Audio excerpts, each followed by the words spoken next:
The fertility industry has seen massive growth over the last decade. What used to be a field dominated by small independent clinics is now home to large networks, private equity investments, and increasingly complex business models. At the same time, the demand for fertility care is higher than ever, and so are the expectations around access, outcomes, and patient support. Behind the scenes, a lot is shifting from how care is delivered to how clinics are marketed and managed, and the landscape is changing fast and not always in ways that are visible from the outside. These changes are affecting not only patients, but also the professionals working in the space, the decisions being made at the top, and the future of family building as a whole. Welcome to Fertility Café. I'm your host, Eloise Drane. When we talk about fertility care, most people think about clinics. But the reality is this industry is much bigger and more layered than that. From labs and agencies to tech platforms, consultants, and investors, there are many players shaping the way care is delivered, priced, and experienced. And all of that directly impacts patients, whether they realize it or not. The way clinics are run, how services are marketed, how networks are built, and how professionals are trained. It all filters down into what someone experiences when they walk through the door seeking help to grow their family. Today, I'm joined by Griffin Jones. He's the founder of Inside Reproductive Health, a trade media company that covers the business side of the fertility field. He's also a member of ASRM and ARM and a strong supporter of Resolve, the National Infertility Association. Griffin has spent years talking to people at every level of this space, helping professionals understand the system they work in and how it continues to evolve. Let's get into it. Welcome to the Fertility Café, where we explore the beautiful complexity of modern family building. I'm your host, Eloise Drane, and this is a space for honest conversations about surrogacy, egg donation, and the journey to parenthood. With expert insights and real stories, we're here to guide you through the medical, legal, and emotional aspects of third-party family building. We believe that love has no limits, and neither should parenthood.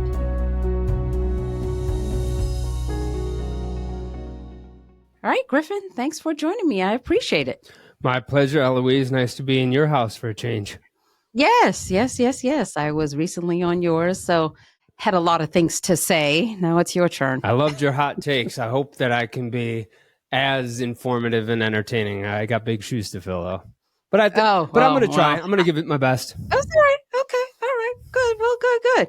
Obviously, you work directly with a broad range of professionals in the fertility industry, from clinics to networks to other industry leaders.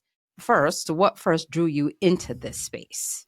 Normally, people come to the field from one of three areas. They either come in because they're coming in with either a scientific or a clinical background. They're a nurse, a doctor, an embryologist, a geneticist.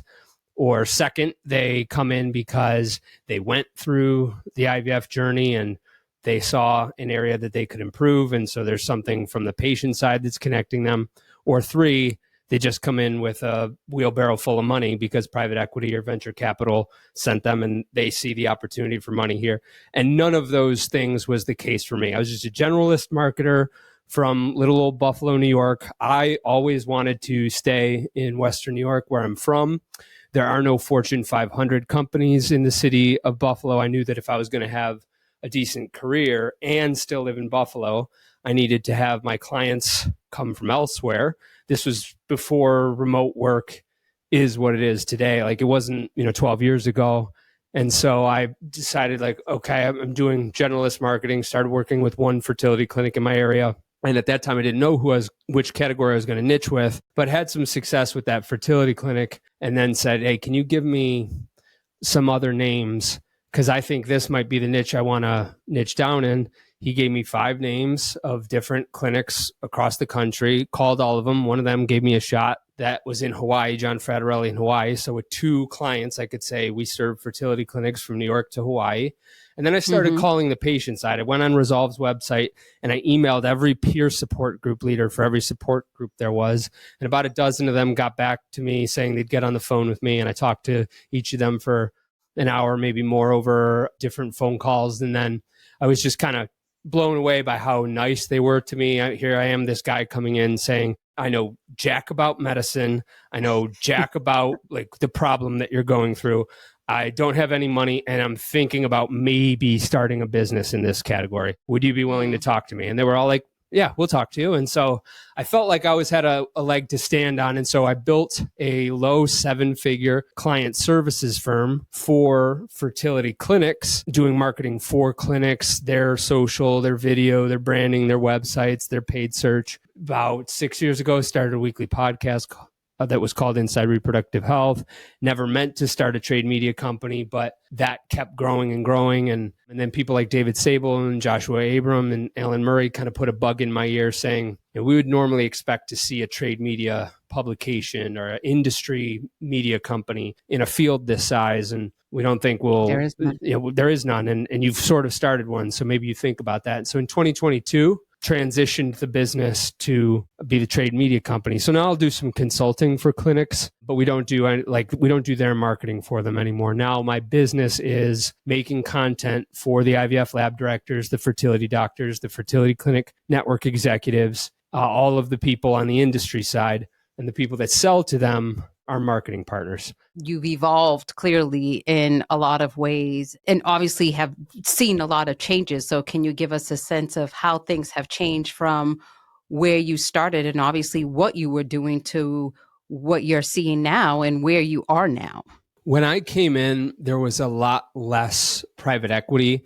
There was a lot less fertility clinic networks. There were very few. There was Integramed. So people might remember Integramed. This was a company that they owned equity in some practices. For other practices, they just provided management services like their HR, their payroll, and some other contracting stuff under usually long-term contracts, like 10 or 20-year contracts. Integramed had been a public company. Then they were bought off of the stock market and taken private again by a private equity company. I think Sagard Holdings was the name of that company. Integramed ended up going bankrupt in 2020, I want to say. 2014, that was pretty much it. And then there was another budding company that had started called Vivera that ended up merging / being acquired by a couple of other companies and sort of, segued into being part of what is now Inception / Prelude. At the time, you mostly had independently owned private practices and academic centers, like in the university and hospital systems. So contrast that with today, where like somewhere between 30 and 40% of the clinics are private equity owned, and they're probably responsible for, the latest figure I got was 62% of the IVF cycles in the country. And pretty much the same thing has happened in Canada. So that wasn't the case when I started off a couple years ago. And then on the industry side, the AI software, it didn't exist 10 or so years ago. And now it's really, it's had its battles the last 3 or 4 years. I think it's really starting to take traction now. Clearly, you have your podcast, Inside Reproductive Health, and you get to hear what's really going on across the industry. You just talked about AI and all of that. Like, what are the professionals most concerned about with right now? Because obviously you and I spoke. I've been in this field for 24 years, running in my agency 17. And when we spoke, I told you in the last pre-COVID, post-COVID, right? Post-COVID, how drastic things have changed already. I know one lady that owns a surrogacy agency that's really concerned with patient experience not getting any better. Really? Do you? Oh, wow. That's one thing that I've perked my ears up to. I joke a little bit about that, but you sort of got me thinking when I'm referencing the people that don't understand that inside joke is Eloise was on my podcast and talking about, in your view, the patient experience has not gotten better from what you can tell in terms of response time, in terms of communication. And that sort of like perked my ears back up because the networks are all saying that patient experience is at the top of their list. And I think some of them are really trying to do things about it, and it's hard. So that sort of like made me pay attention to something else. It's like, oh, okay, they're working on it. And you kind of brought up to my attention of like, are they? Like, or if they are, they've got a really long way to go. And that's in line with what I'm seeing on online reviews, I thought about it. I'm like, you know what, Eloise might be right. I've seen a lot of reviews still saying that kind of stuff. And then I went through to some other fertility centers. They are very concerned about patient experience. We can go into why that might not be achieved in terms of the responsiveness and communication that patients want yet. They're very concerned about their head count, or I guess I should just say payroll as an overhead item, because it's their biggest expenditure, and it really constrained their margins. And they all have shortages with doctors and embryologists, but also all the way down to nurses and even people that answer the phones and front desk folks, medical assistants everywhere across the clinic and lab. They're really focused on that too. And then they're also worried about what's happening on the payor side. So as more states require insurance companies to provide for IVF, who knows, maybe President Trump, this thing that he just says where IVF is going to be free, maybe he'll actually do something about it someday, or somebody will. And if that happens, then you have a payor, not a single payor, but a limited number of payors that are able to leverage the negotiation in their favor because they control the volume of patients. And that puts downward pressure, the finances and pricing for clinics. So they're worried about how they're going to be able to be viable after all that. Yeah, but the problem, though, is how is it shaping patient care? Because at the end of the day, what I have heard throughout for many, many years is we're building these networks because we're going to consolidate. Things are going to get better. The expenses are going to get less for patients. They're going to pay less. They're going to get better care, blah, blah, blah. None of that is happening. And why not? I can give a little bit of a hypothesis as to why not so far. One of the hypotheses is you just paid a ton of money to acquire all of these individual clinics. So I don't know what the number is, but my guess would be that of all of the clinics in these clinic networks, 80% of them are acquired as opposed to being open de novo. I don't know if that's a true number, but I'm pretty sure the vast majority of them are acquired. And these networks paid multiples on the net income of all of these different practices. It's called EBITDA. And so, you know, if X clinic is making $1 million a year in income and you pay a 5 multiple of their EBITDA, you're basically paying $5 million for that practice. And so in the 2020 to 2022 bubble, there was really high multiples being paid for practices. And part of the condition for those practices, those practice owners earning some of that money for which their practice was bought, is staying on, working for those networks for at least a couple of years. People have heard the term golden handcuffs. That's what that is. You buy all of these different clinics, this one in Chicago, this one in LA, this one in Seattle, this one in Miami, this one in Houston, this one in a couple of these small cities that don't have anything in common. For the most part, these networks were building that infrastructure that oversaw each of these clinics. So in many cases, the private equity firm would take a couple people from leadership from like one clinic, elevate them to CEO and like the ops and chief medical officer, and then try to have them oversee the whole thing. So then they've got to build like these physician advisory boards, build these operational systems. And there was a ton of resistance, Eloise. I've talked to so many people that I don't want to like throw the networks under the bus, because I see a lot of good that they do, and I see some things that I'm not thrilled about, and I'm not sure like the net benefit yet. I also don't have a ton of sympathy for the doctors that sold to them. It's like, that's what the money was for. You are their punk now. You sold to them. Like, that's what the money was for. So, but there was a lot of resistance of like, no, we're still going to do these things this way. And so, you know, this is all unrolled the last 3, 4, 5 years.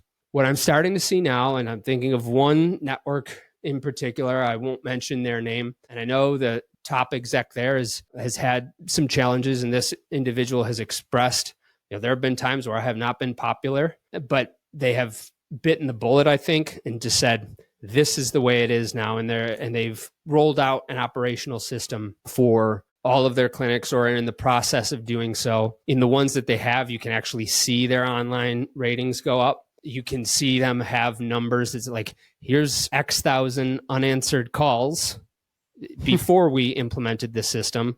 And now our unanswered calls are zero because of the automation and things that we put in. I think it took a long time because of the resistance. I think the people in the front have decided we're going to squash the resistance, and they can cry about it if they want, but some are going to cry about it and some are going to get on board and be evangelists for this new way of doing things. And I don't know, but I speculate that other networks will look at that and be like, okay, that was the person that stood up and stuck their neck out first. Now we're willing to start pushing our people more. And maybe your audience isn't thrilled about hearing their doctors being given orders. I think that there are bad things and good things about that. I mean, let's be real here. The majority of people that are making money when it comes to any medical care is the insurance, pharmaceutical, whatever. I definitely don't believe it's all of the doctors that are making money anymore. Things have drastically changed. And we all know that in the US, healthcare is a joke. And that's an understatement. So I don't want to say that that's the same for fertility care. And hopefully that will never be the case in this space. But that's the whole point of us having these conversations, is to ensure that we are bringing all of the issues up front so that the powers that be have the ability to start making improvements. As you said, this, network is already making improvements and is tracking the actual improvements that are being done. It's not just hearsay. Yeah, they are going to tell the doctors how to practice medicine somewhat. That's a conversation that I have with all the CEOs that come on, because every single one of these business organizations across the board says, oh, we're not going to tell doctors how to practice medicine. And I would say, yeah, but you are, because there's just a threshold or an overlap of business ops and clinic ops that can't be totally divorced. And so if you're telling people like, here's the business ops stuff, then you are telling them how to practice medicine. What they mean is, well, we're not telling them what, protocols to use. We're not telling them what, medications to write, what procedures to use. I think that's mostly true. But when you're telling someone, you are not going to be seeing new patients anymore because you take way too long to do new patient visits, and you suck at converting patients to treatment. You're just going to do retrievals, or you're just going to do transfers. You are telling people how to practice medicine. And so again, there is good and bad in that. Like, part of there is a problem with the way IVF has been delivered up to this point. 90% plus of people cannot afford IVF. The majority of your audience, if it's a sample of the American public, cannot afford IVF. And that's in no small part because doctors were just doing their thing, practicing good medicine, but not having this titanic operational system driven by business interest to widen how many people they can serve and how quickly. The plus side, I think, is, all right, you're going to be able to see a lot more people. I do have concerns, though, that can bleed too much into medicine. And I just see doctors making less decisions than they used to when they owned the practice. But then it goes back again to patient care and who is genuinely putting the patient first. They should be. And I get it. We're all in business. Clearly, you have to keep the doors open. You have to be able to make money. You have to be able to pay staff. You have to be able to have the lights on, all of the things. Completely understandable. But what about when it affects patient care?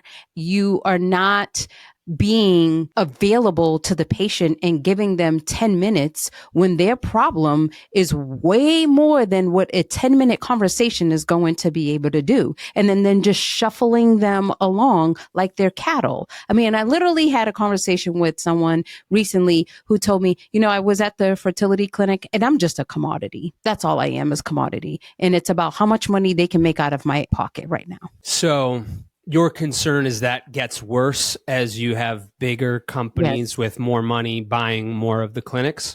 That's right. And dictating more. I'm not convinced that it gets worse. It could get better. I'm not convinced that it gets better either. Here's why. When I first got into the space, I manually analyzed hundreds, maybe even thousands of online reviews. And then we've done a lot of content about online reviews. And I would see that complaint that you just described, I feel like cattle, I feel like a number, I feel like I'm being pushed through an assembly line. Big practices, ones that were part of networks, but also tiny practices that were independent. I know how many patients they see. It's not enough. Like, I know that clinic, they do 200 cycles a year. Like, if you're a number, you're part of a very, very small number. So people have that complaint. I might have a story that illustrates that even more carefully. There's a practice that I know. I know the doctor. I know the people that work in the practice. It's one of the leanest practices I've ever been in. Like, well under 10 people run the whole thing, very boutique, really lovely people, really, nice clinical staff and great doctor. Someone that I know well went through that clinic as a patient and had a really lousy experience, not because of anything that the doctors or the staff did, but because she needed to get her script authorized by the payer, an insurance company or one of those employer carve-out companies. Clinic is telling her, oh, you got to call that company. That company's telling her you got to call the pharmacy. Pharmacy's telling her you got to call the clinic. So Eloise, she's on the phone for hours trying to track all this crap down. It's delaying her cycle start. She's project managing her own cycle. Like, that shouldn't be her job. On the face of it, you could say, oh, this is a really boutique clinic. They're independently owned. They're small scale. It's not a boutique experience because they don't have that stuff automated. They don't have the systems to take care of that stuff. So what I would like to see is really strong systems that are like Swiss Army. Maybe it is a little like factory in air quotes in terms of how mechanical it is, asterisks, with the ability for the clinicians and whomever else to take time to provide whatever extra care is needed in that moment. And I think of the best companies that do that, like Disney World and a few of those other, like the companies that provide the best customer service at scale are those that have super tight operational systems. And then because it's not like the doctor has to run to like go do this thing right now. They've got other people that can take care of these things. The doctor's got more room to maneuver. He can say, you know what, I have to take X more time with this patient or whatever it may be. So that's what I'd like to see. I think that can happen. To your point, it might not be happening yet. And obviously it takes money to be able to do something like that and put something together and put that type of infrastructure together, which means it's going to be more money, which means that money has to be passed down to somebody. Yep. So who's going to spend the money?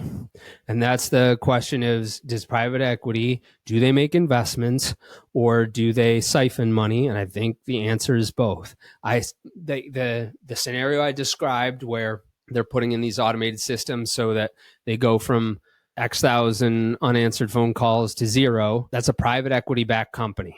They're making that investment because they want to be able to scale care so they can ultimately make more money. Independent practices are much, much slower to make those kind of investments. One, because at the end of the day, it's a proprietor operated business. Physician partners are they're taking away from their own take-home pay when they make those investments. But even if they're willing to do that, they don't have the operational infrastructure to support that. So private equity backed companies, they are making those investments on one hand. And on the other hand, I also think there are investments that I suspect that they should be making that they're not because they don't see a way to return that investment in the next 12 to 18 months. And they're trying to flip this thing in 3 years. I think both things are happening.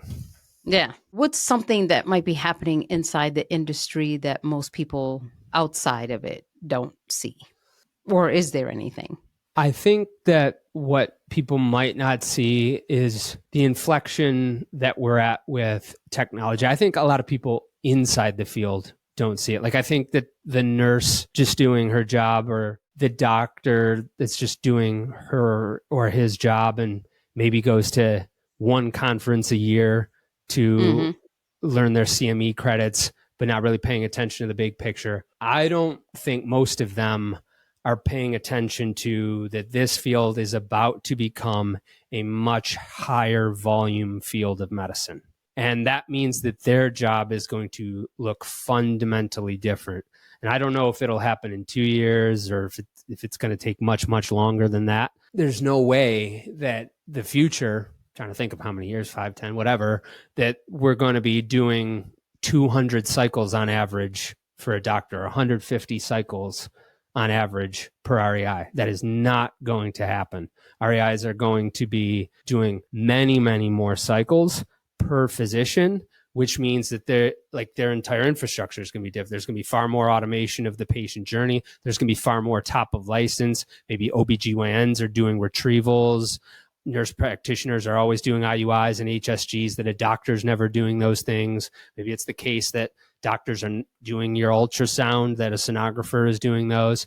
And there's an REI supervising a team of all of that stuff, has AI to help synthesize their cases, focuses on the most complex cases, and manages those teams. I don't think that most people in the field are paying attention to that right now. For me, it feels like they do, because the people on my podcast tend to be, or the people that we interview tend to be more forward thinking, or the meetings that I find myself that people are talking about that kind of stuff. But I don't think that your average fertility doctor or fertility clinic team member thinks about that. Well, and which it has to, because if you think about it, fertility care isn't just the person who had infertility. It is LGBTQ. It is single individuals. It's trans people. It is all people from all kinds of walks of life. And then we haven't even talked about individuals who are in these rural areas who still haven't been able to get access to care, that we still need to try to figure out how they're going to get access to care.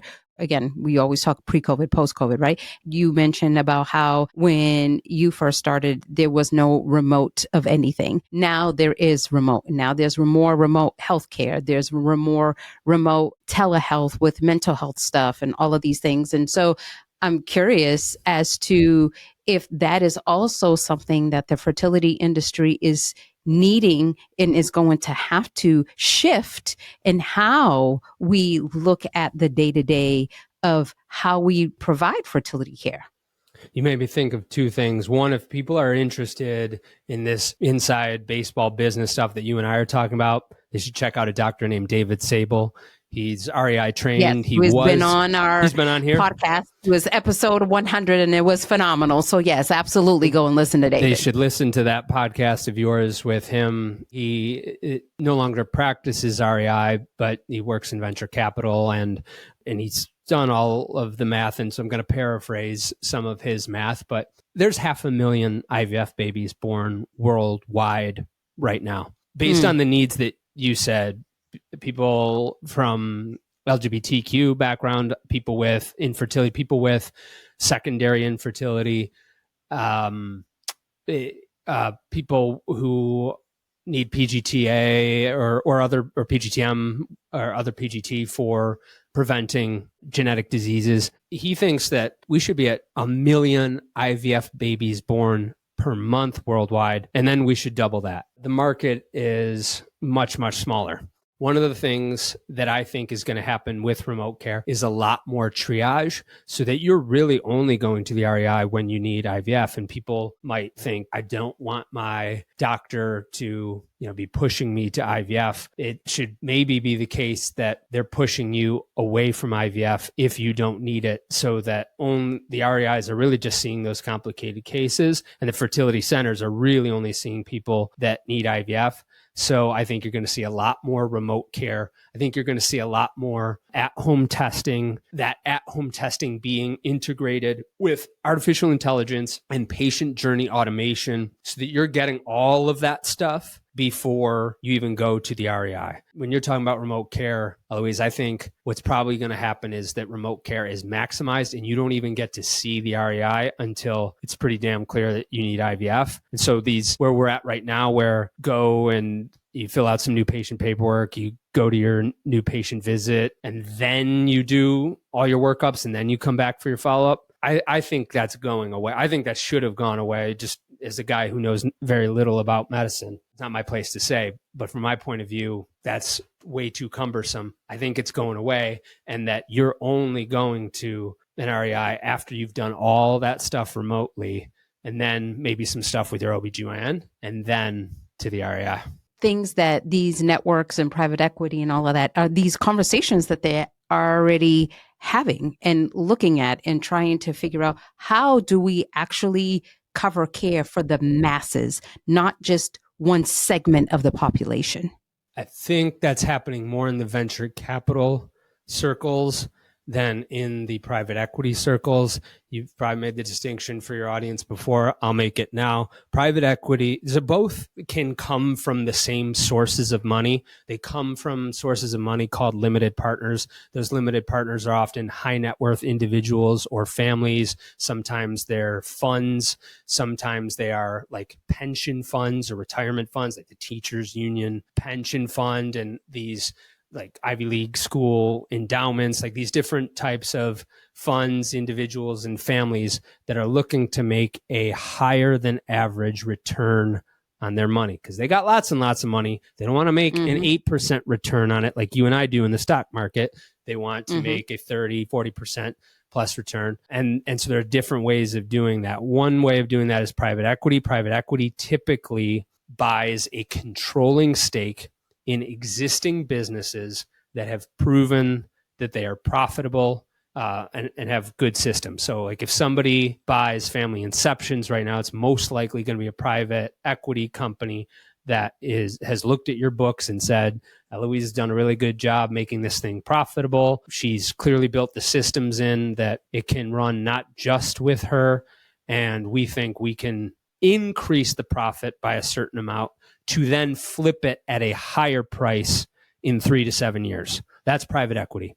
Venture capital is we are much earlier stage investing, usually in tech, in companies that are supposed to scale huge. They often haven't even proven themselves a revenue level yet. Oftentimes it's pre-revenue or early revenue, and they're usually not taking a controlling stake. So that's like your Ubers, your Airbnbs and stuff like that. Had lots of private equity coming in to the field. And I think that David Sable would still say that venture capital is still underrepresented in the fertility space. We have had some big venture capital fundraisers, but I don't feel like a lot relative to other sizes of industries. They're the ones who are more interested in how do we scale this. Private equity, I think they do want to scale somewhat, but they're really just trying to stay above the tidal wave, right? They're trying to stay above the tidal wave of the payers. They're going to decrease the margins. They do want to scale somewhat because they need to be more profitable so they can sell at a higher level. But like the people that want to a field of medicine where there are 1 million IVF babies born every single month, that's coming from venture capital. Now, people will say, like, you're not actually going to bring down the cost of IVF or make things scalable. That is part of their business thesis. I think they fail if they don't do that, these venture capital companies. So you see like Conceivable, who's automating the IVF lab. And so those companies are thinking about that. Which has to be, because I put a post sometime last month, I think, on LinkedIn about clearly there's decrease in having babies and our infertility rates are increasing at a rapid rate. Our president, or should I say the president, is talking about free IVF, as you alluded to earlier. Let's not hold our breath. So all of these people are having fertility issues. And my thought all the time is, well, if all these people are having infertility issues and we as an industry are seeing this, then we need to start forward thinking about how we're going to help all of these people. And then I even go further and say, if all of these people have infertility issues, and eventually it's going to start trickling down to, we're not going to have enough surrogates to carry all of the pregnancies that people are going to need. We're not going to have enough donors that are going to be actually producing eggs that people are going to need. We're not going to have enough sperm donors that are going to have quality sperm in order to be able to, service all of these people that are going to be in need. What as an industry are we all going to do? What you're talking about, some people refer to as natalism, the birth rate, but I think that's starting to really kick up in the bigger picture. All sides of the political spectrum are trying to figure out how they're going to own that issue, but everybody's concerned about it in the West, as well as in East Asia, it's even worse. Like it's real bad in South Korea and Japan, and I believe in China as well. And I think that unless we're totally replaced by machines and we all become cyborgs, which I think is distinctly possible, Eloise. Like, Lord. I don't want to take your podcast down like the Terminator route. It definitely could offline, but I think that barring that, governments and economies are going to have to throw whatever they can at this, because you have, in Japan, for example, an average of every 1 minute, 3 Japanese citizens pass away. And in that same minute, I think it's like 1 point something Japanese babies are born. So you can't, over time, in the next 20 or 30 years, you're talking about net population loss in the tens of millions. And if that's happening in it, people just say, oh, get immigration. That's happening in every country as soon as they get above a certain economic threshold. And so eventually it's like there aren't any more immigrants either, because it's happening in the same countries that they're happening. So I think this is an issue that people are paying attention to. I think governments in those instances will throw everything in the kitchen sink to try to do what they can about that. And that includes supporting IVF. But they need to actually start doing it instead of just talking about it, because that's been the problem. Right now they're mostly everybody just is talking about it. Yeah, everybody. That's all we want to do is just talk about things, have meetings and talk. There's no action to anything. Right. Final question. What do you think needs to change in this space if we actually want to make things better? One thing that I think should happen is a lot of your audience they're people going through the fertility journey, right? Or people who recently have or are about to. Or surrogates or donors, but people that are, actively in this space. I think they should be giving real feedback about what was unsatisfactory in their journeys in really measured ways. There's a number of different things that I think need to change about the field. I think there should be more automation. I do think that doctors should be more top of license, but at the same time, I also think that doctors should be buying more practices again so that they have more control. Like all of those things I think should happen. But what will force particular change is when there's concentrated, specific feedback from the customer. And patients should view themselves as customers. And people might not like that. Oh, it's like we're patients. We're not just dollar signs. Yes, you are also dollar signs. You are a human being as a patient, and you are entitled to certain things as a patient. You are also a dollar sign. And so that brings with it a certain force as a customer. And delivering that feedback, what I mean by that specifically is Google reviews on sites like Fertility IQ. And what I would like your audience to do when there are things that they find really unsatisfactory, I don't mean just nitpicking for the sake of it, but there are probably things where you're like, that totally sucked. And when that happens, to give that feedback, if you're giving a negative review, unless there is zero redeemable things about that, but what I often see is a polarity in reviews. It's like 5 stars or it's 1 stars. There's very few things in between. When that happens, when you see these 1-star reviews and someone's like, everything sucked here, and they get tuned out. If you really want to get somebody's attention, leave them a 3-star review. Leave them a 3-star review. Mention the things that you really liked. I really loved the nurse there. I liked it, how kind they were. This one time they had really good communication, whatever. Clearly show that you are not blinded by disappointment or anger or whatever. And then say, but this specific thing happened. And give them maybe a 2-star, but probably a 3-star review, because people look at that and they're like, oh, that's the one that gets them. I really think that is the easiest and most actionable thing for people to get some kind of change. If people are doing that and they're not just leaving the negative, crazy 1-star reviews, very measured and specific, not positive reviews with those 3 stars, then that's the thing that makes people go, all right, we need to change this. And hopefully they will be willing to change it, and it's not just lip service. But we'll see. We'll have to come back to this conversation again. It's easier to give lip service if only a couple people are being a squeaky wheel. If way more people are complaining about the same thing, that's what elevates something to the top of the priority list to get changed. Absolutely. Well, Griffin, thank you for your perspective and the behind the scenes that, we don't often hear about. Always, front end stuff when it comes to fertility stuff, but never really behind the scenes on actually what's happening. So I appreciate your perspective and sharing it with us. So, and before we wrap up, how can people hear about you? InsideReproductiveHealth.com. Just go to InsideReproductiveHealth.com. We have hundreds of podcast episodes, hundreds of news articles. You'll see the subscribe thing. If you want to get news on what's happening on the business side of the fertility field, just go to InsideReproductiveHealth.com. All right. Well, thank you so much. I appreciate it. Thank you, Eloise. It's been my pleasure. It's nice being on your side. Thanks. Thanks for spending time with us today on Fertility Café. If you found today's conversation helpful, hit that subscribe button, share it with someone who might need to hear it, and come hang out with us over on social media at Fertility Café. Until next time, remember, love has no limits, neither should parenthood.